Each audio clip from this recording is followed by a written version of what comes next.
আমাদের জ্ঞান একদম সীমিত। আল্লাহকে যে আমরা বুঝবো এটা আমাদের জন্য সম্ভব না।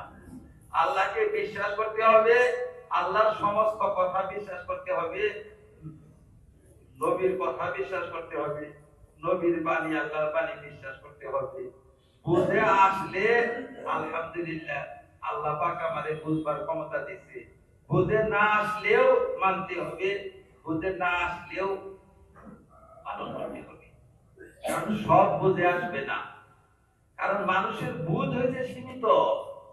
সব বুঝবে এটা সম্ভব না মানুষের জন্য, সব বুঝবে না।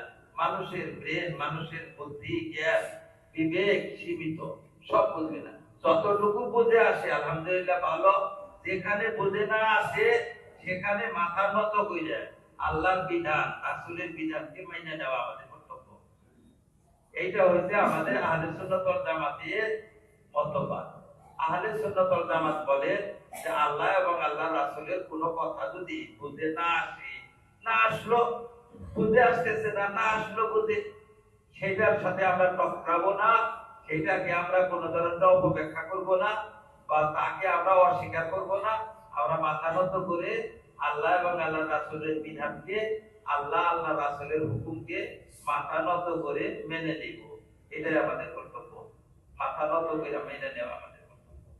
সেখানে মাথা খাটার লাগে না, নিজের দিমাগ খাটাইয়া ইসলামের বিরোধিতা, আল্লাহ আল্লাহ রাসূলের বিরুদ্ধে যাওয়া, আল্লাহ আল্লাহ রাসূলের কোন নির্দেশের বিরোধিতা করা, তার সমালোচনা করা আমাদের কর্তব্য না।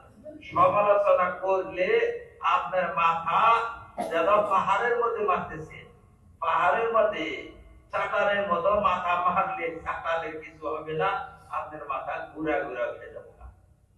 আপনার মাথা ঘুরা ঘুরা হয়ে যাবে, পাহাড়ের কিছুই হবে না।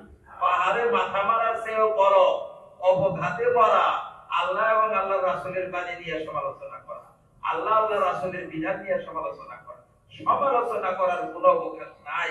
আপনি কে? আপনি কথাখানি বুদ্ধি রাখেন, আপনার গিলুই বা কথাখানি আছে। আল্লাহ তাআলা বলেন আমি সামান্য গিলু দিছি তোমাদেরকে, সামান্য বুদ্ধি মিনাল ইলমি ইল্লা কালিলা, একদম কম পরিমাণ দিছি, দেই নাই, সামান্য একটু। বুঝে আসবে না তোমাদের। সব কথা বুঝবার জন্য চাইলে মাথা ফেটে যাবে না, সব বুঝবা তুমি, সব বুঝবা তুমি।